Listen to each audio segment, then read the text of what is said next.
¿Qué tal, iglesia amada, iglesia unidad? ¿Cómo están mis hermanos, mis hermanas? La verdad que nuevamente tengo la oportunidad, el privilegio de compartir una palabra del Señor, de poner aquí en el medio algo que el Señor nos esté diciendo en este tiempo. Y la verdad que se extrañan las reuniones, se extraña a cada uno, pero bueno, tenemos todavía este medio para estar justamente encauzando nuestro corazón en la corriente, en la voluntad de lo que el Padre quiere. Y en este tiempo no vamos a dejar pasar la oportunidad de, justamente, como decía, estar escuchando su voz, estar escuchando una reflexión, ¿no?, que Él nos traiga en este tiempo. Pensaba acerca justamente de estos últimos tiempos que venimos viviendo, de esta cuarentena. ¿Qué ha sucedido con nuestra vida? ¿Hemos de alguna manera podido aprovechar este tiempo?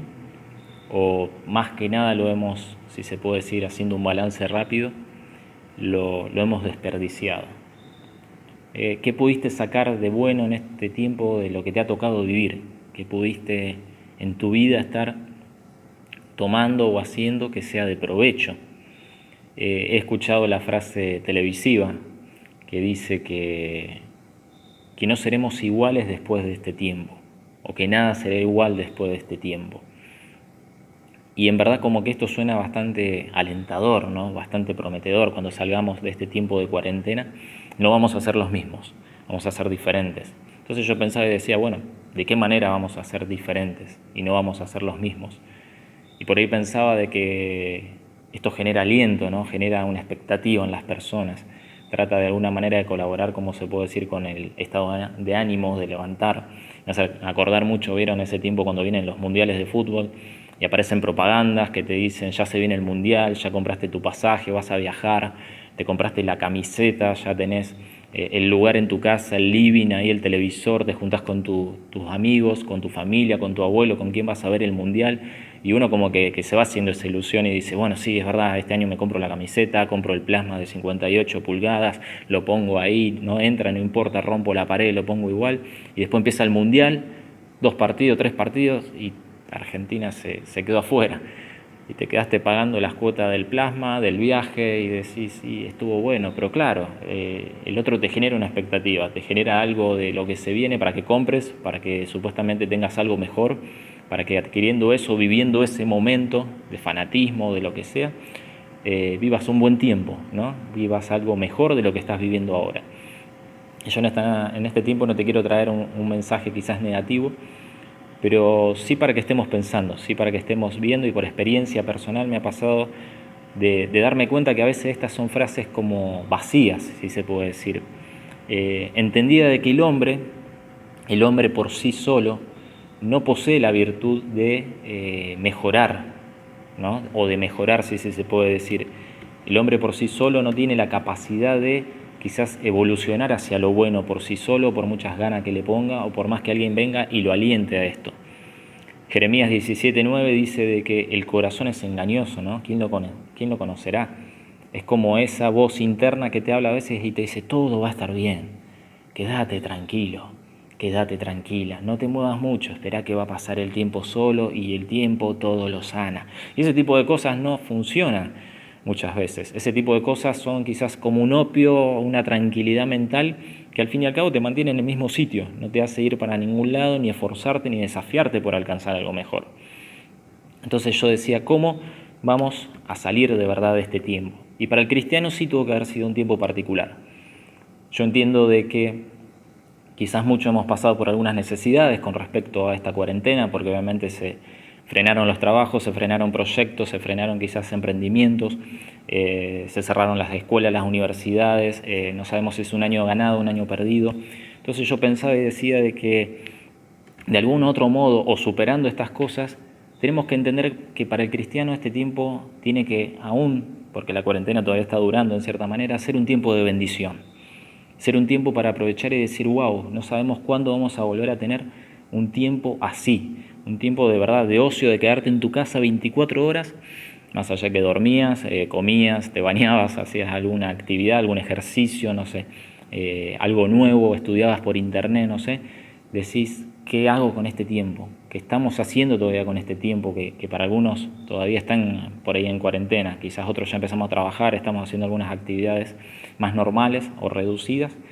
pero ¿qué sacamos de este momento, de este tiempo? Yo pienso que el Señor nos ha procesado y nos ha probado de diferentes maneras en este tiempo, a través de nuestro carácter, a través de justamente, como decía antes, quizás la ausencia de recursos, de dinero, el alejamiento, ¿no?, de la familia en cierta manera, lo emocional, que necesitamos bastante, ¿no?, visitar a nuestros padres, hermanos, abuelos, no sé, ir a la casa de un amigo. También eso ha tratado con nosotros, ¿no?, de diferentes modos. Creo que el Señor nos puso un poco a meditar, nos puso a pensar en nuestra vida, nos puso a frenarnos y decir, bueno, a ver, ¿a dónde estamos?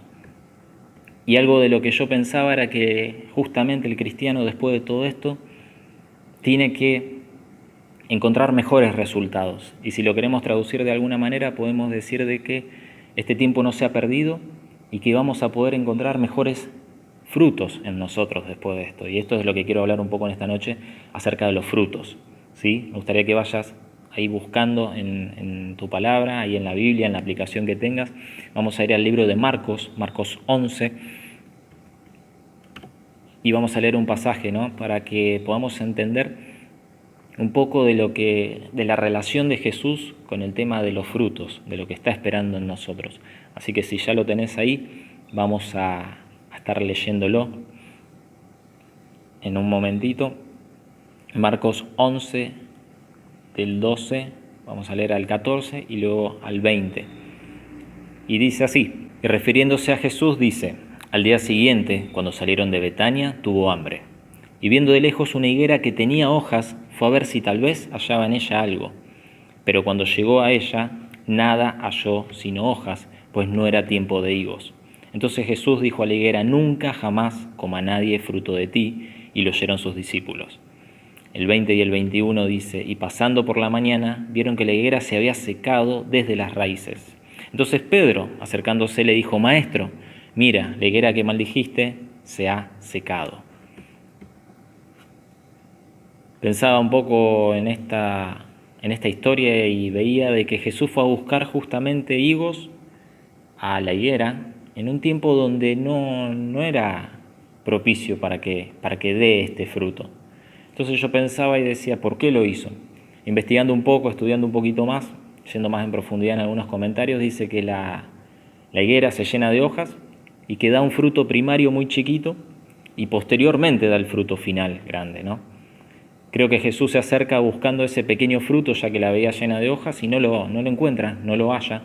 Entonces, de algún modo, él sabía que ese fruto final no iba a aparecer nunca en un futuro.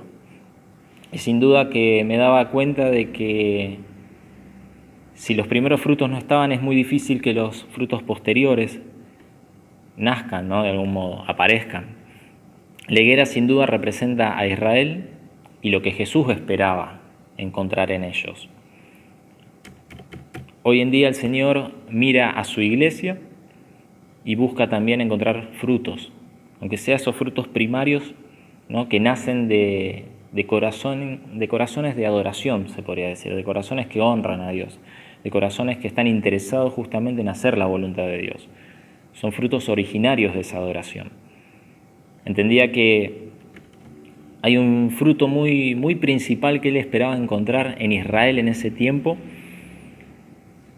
o sea, si se puede decir, en el Israel de ayer, pero que también espera encontrar en la iglesia de hoy. Y esto me daba cuenta también leyendo un pasaje más adelante. Acompáñame a Marcos 12, vamos a seguir en el libro de Marcos, un poquito más adelante, Marcos 12, 28, y vamos a leer una historia, un encuentro que tiene Jesús con un escriba, no dice puntualmente quién, pero con uno de los escribas el Señor se encuentra y, como siempre solía pasar, entran de alguna manera a discutir o a intercambiar ideas, si se puede decir.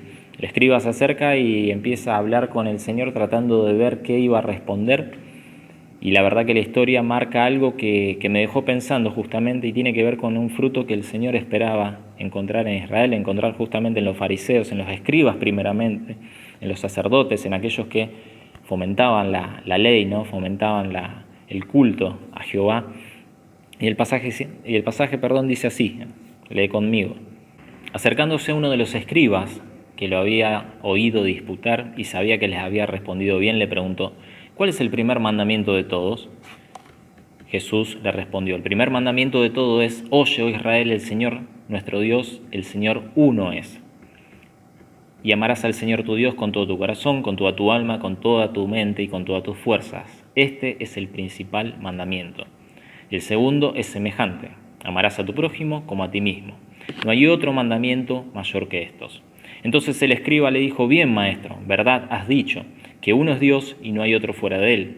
Y el amarle con todo el corazón, con todo el entendimiento, con toda el alma y con todas las fuerzas, y amar al prójimo como uno mismo, es más que todos los holocaustos y sacrificios. Jesús entonces, viendo que había respondido sabiamente, le dijo, no estás lejos del reino de Dios. Y ya ninguno osaba preguntarle. Ninguno dice como que ya no se animaba a preguntarle algo a Jesús. Iban con sus cuestionamientos, trataban de alguna manera ver si él podía pisar el palito, si estos fariseos, si estos escribas, si estos eruditos podían saber más que este profeta que estaba caminando en la tierra.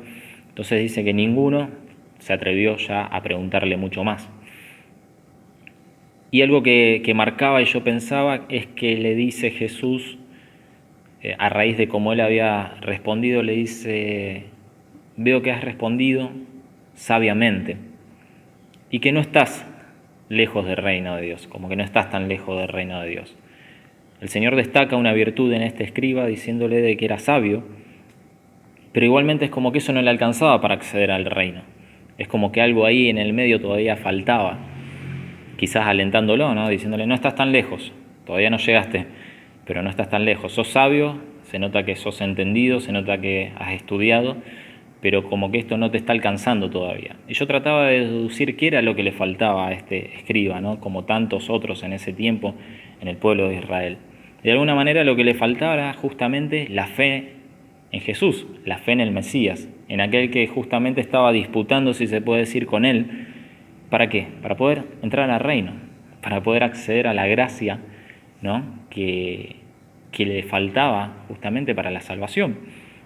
Tenía toda la ley, era sabio, era pensante, quizás se sabía de memoria los pasajes, los versículos, se podía saber toda la ley, pero le estaba faltando eso puntual que el Señor le dijo, todavía te falta algo para poder justamente llegar al reino. Y yo pensaba, y lo primero que necesitamos para llegar al reino, ¿qué es? La fe en Jesús, porque es el único camino. Y aquellos de aquel tiempo todavía no querían, de alguna manera, o no entendían o no podían reconocer al Mesías como el camino, ¿no? Le faltaba eso. Entendía que sin ese fruto de la fe no iban a poder ver a Cristo más allá de lo que ellos lo veían, como un profeta, como alguien que sabía mucho, pero no como el Mesías enviado que tenían que reconocer y honrar. Entonces hay algo que sucede con los frutos. Entiendo de que por el fruto se conoce el árbol. Así que podés estar dando frutos, pero hay que ver de qué árbol estás dando fruto. Podés dar frutos de sabiduría, justamente, o podés dar frutos desde la religión, frutos que son un poco ficticios, que no te van a servir mucho, o justamente podés estar dando frutos provechosos desde la fe. Podés estar aprovechando tu fe en este tiempo, activarte y empezar a dar frutos. Por eso te decía en un momento de que la fe es elemental para dar frutos y que toda esta pandemia, todo este tiempo de estar en casa, de cuarentena, de estar quizás con las revoluciones más bajas, espero que te haya servido justamente para adquirir más frutos, para crecer y que no haya sido un tiempo perdido o en vano. Obviamente que nada será igual. Yo ya empecé a caminar las calles, muchos de ustedes seguramente también, y como les decía en un principio, quédense tranquilos que no quiero desalentar, pero sé que nada está siendo igual, sino al contrario, está agudizándose quizás muchas cosas que antes eran malas y ahora son mucho más malas. El mundo se está volviendo aún un poco más voraz, si se puede decir, en este tiempo. Esa utopía de que todo va a mejorar, de que todo de acá a un tiempo vamos a estar bien, se viene escuchando desde hace mucho, siempre se ha escuchado. Y yo entiendo de que Cristo va a regresar justamente a un mundo que va a estar quebrado, va a estar roto, porque así lo dicen las Escrituras. Él habla incluso de que voy a hallar fe en la tierra cuando yo vuelva. Fíjense, eso primero, eso que esperaba de Israel, eso que esperaba de los escribas, eso que esperaba de aquellos que sabían, eso que espera hoy de la iglesia. En primer lugar, como el primer fruto ahí pequeño que aparecía en la higuera, Él dice, lo voy a encontrar, porque Él sabe que si encuentra fe, va a encontrar todo lo demás que quiere encontrar en nosotros. Entonces Él dice, hallaré fe en la tierra. Y yo me preguntaba, bueno, ¿va a suceder esto? ¿Qué está sucediendo con la manifestación de los hijos de Dios en este tiempo? ¿Qué está sucediendo con nosotros? ¿O qué va a suceder después de esta pandemia? ¿Qué hemos aprendido para después justamente mostrarle al mundo? ¿Qué le vamos a mostrar a este mundo roto? ¿Qué le vamos a mostrar a aquellos que no tienen a Cristo? Y viene a mi mente un pasaje que también te pido que lo busques ahí en tu Biblia. Se encuentra en Juan 14:12, dice, de cierto os digo, o sea, ciertamente les digo, verdaderamente le estoy diciendo, el que en mí cree, las obras que yo hago, Él las hará también y aún mayores hará, porque yo voy al Padre. Entonces meditaba y digo, Jesús lo dijo, y si Él lo dijo hay que creerle. Dijo que mayores obras podremos hacer. Entonces yo pensaba en este tiempo, ¿cómo va a ser nuestra manifestación al mundo? ¿Cómo nos vamos a mostrar al mundo? Como lo veníamos haciendo, o hemos adquirido herramientas, justamente hemos dado frutos, ¿no?, que nos van a acompañar en esta nueva, si se puede decir, travesía, en este nuevo tiempo que es post-pandemia, algo que verdaderamente nunca vivimos. Dice, mayores obras harán. Y yo digo, ¿dónde están esas obras? ¿O qué obras hacía Jesús como para decir, bueno, a ver Jesús, ¿qué hacías vos? ¿Qué hiciste mientras estuviste en la tierra para decir, bueno, vamos a hacer por lo menos las mismas obras o vamos por más? ¿Qué hacías? Y yo pensaba rápidamente a través de la lectura justamente de Marcos o de los otros libros de los evangelios y miraba un poco la vida de él y en qué consistía su día o qué situaciones él atravesaba o qué hacía, qué vivía en cada día. Y yo podía ver de que, bueno, primeramente él anunciaba el reino. Él anunciaba de que el reino se había acercado y era su mensaje base, si se puede decir. El núcleo de su ministerio era anunciar de que el reino estaba cerca, de que Él venía justamente para que el reino se acerque definitivamente a los hombres. Él anunciaba, ¿no?, el evangelio, si se puede decir, la buena nueva. Eso en primer lugar. Después lo que Él hacía, como muchas historias que leemos, muchos relatos que hemos escuchado, Él obviamente manifestaba poder. Manifestaba su esencia, ¿no? Él sanaba, por ejemplo. ¿Cuántas veces leímos el ciego que ve, el cojo que anda? Tantas situaciones que el Señor sana física y emocionalmente, ¿no?, a las personas, ¿no? Sana más allá de lo que nuestros ojos muchas veces pueden ver. Y Él lo hacía, Él caminaba y hacía esto. Él liberaba también. Él liberaba a los que eran oprimidos desde influencias demoníacas a estar poseídos demoníacamente.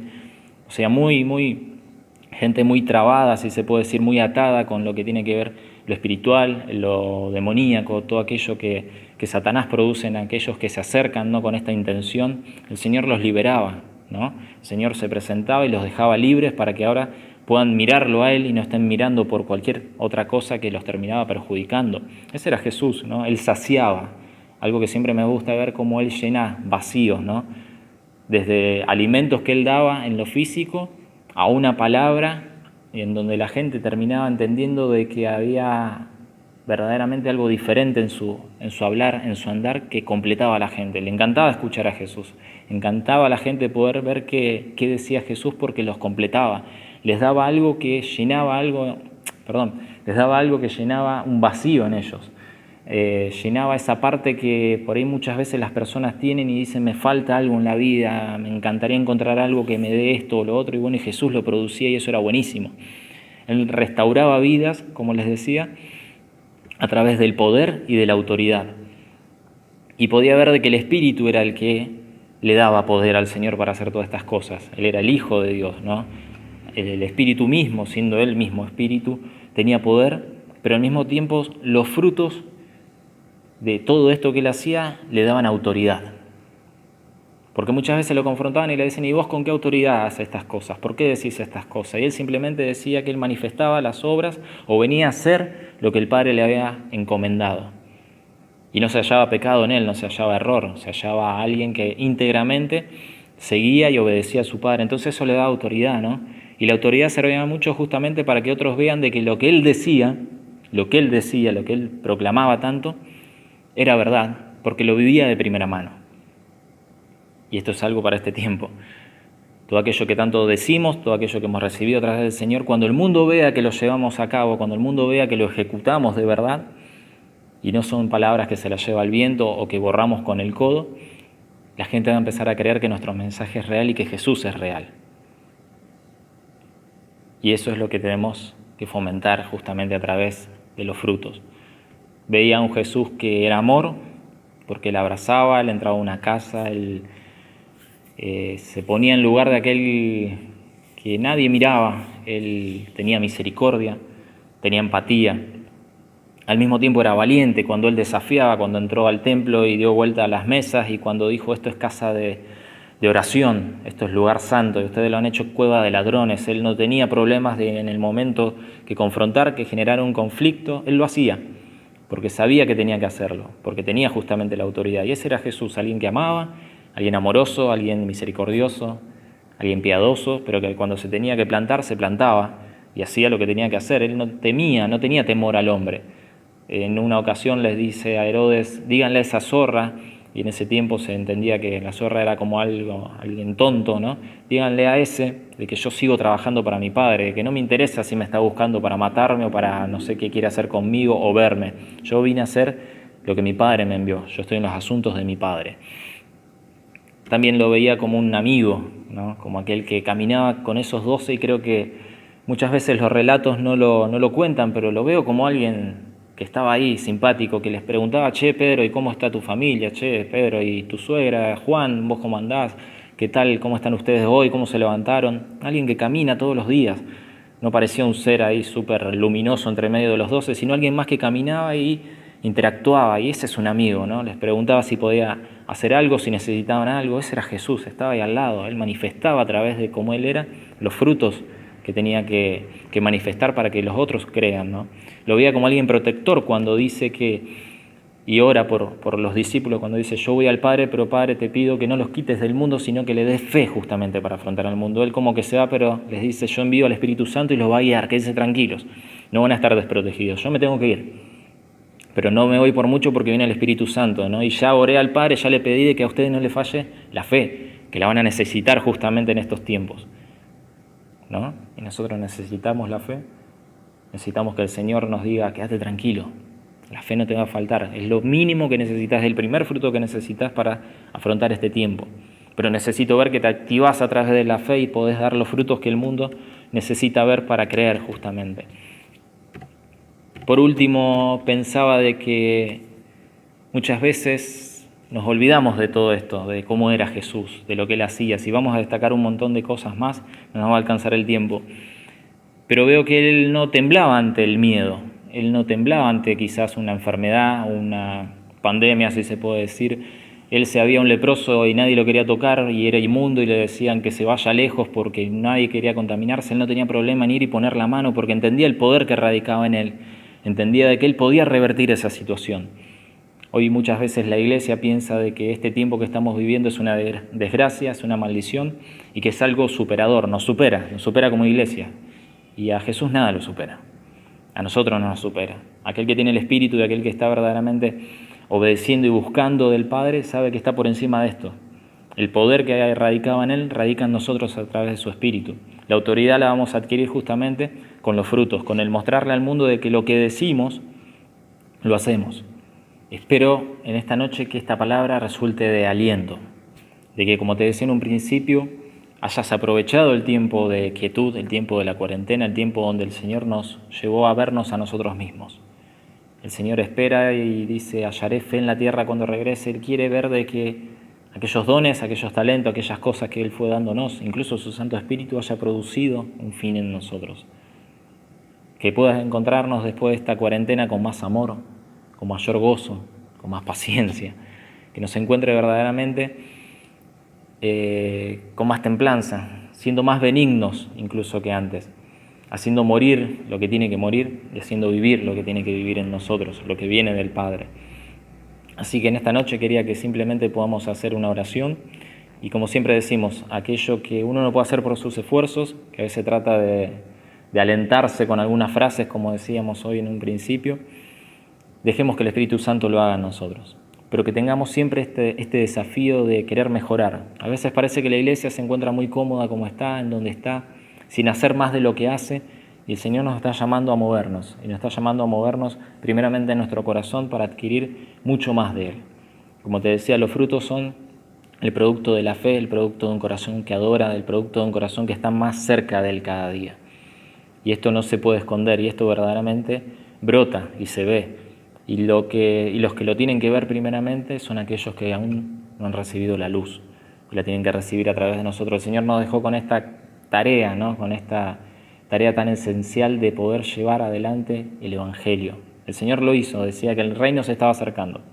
Ahora nos queda a nosotros esta linda tarea de proclamarlo a través de tu vida, de tu testimonio, a través de hablarlo, a través de poder hacer las primeras obras, de no olvidar lo que el Señor hacía, de imitarlo. Cuando veas necesidad, cuando veas que puedes dar una mano, cuando veas que puedes proveer de algo, hacelo, porque de gracia recibiste para poder estar dando en este tiempo. Y ahí es donde los frutos se manifiestan, es ahí donde la gente va a decir, che, todavía hay gente que está haciendo cosas diferentes, hay cosas genuinas que se están dando, ¿y por qué? Esta es nuestra gran oportunidad para decir de que Jesús sigue interesado en este mundo, ¿no? Por más que se esté cayendo, que la humanidad esté más complicada cada vez, el Señor sigue ahí, sigue esperando, sigue amando, y a través de su iglesia lo está haciendo. Así que te pido en esta noche que te dispongas unos minutitos más para orar conmigo, para cerrar el mensaje de este tiempo. Vamos a decir, Señor Jesús, gracias por esto que pudimos estar escuchando, por esto que pudimos estar hablando, meditando, Señor.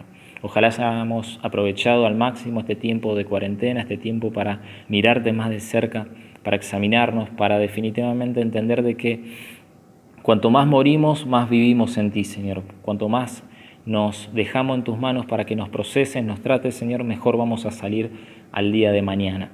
Sabemos que estás esperando de nosotros algunas cosas, papá, como esperabas en Israel, que te puedan ver, te puedan reconocer, que ellos den fruto, Señor, a través de tantas cosas que ya habían entendido con su sabiduría, con su mente, que ahora las puedan poner en práctica. Estás esperando que tus hijos verdaderamente se manifiesten en este mundo, y lo van a hacer a través de los frutos, Señor, de cada fruto del Espíritu, Señor, del fruto mismo de entender que nuestra vida es tuya, Señor, y que debe de valer, Señor, y que puede ser usada conforme al reino, Señor. Bendigo a mis hermanos, Señor, bendigo a cada uno en este tiempo, Señor, que aún si hay necesidad, que si hay momentos donde nos sentimos quizás inseguros, alterados, con incertidumbres por cómo va a ser todo esto, descansemos, Señor, que hayamos podido ejercitar la paciencia para poder seguir esperando en ti, porque tus promesas son seguras y se cumplen, Señor. El sí y el amén es tuyo, papá.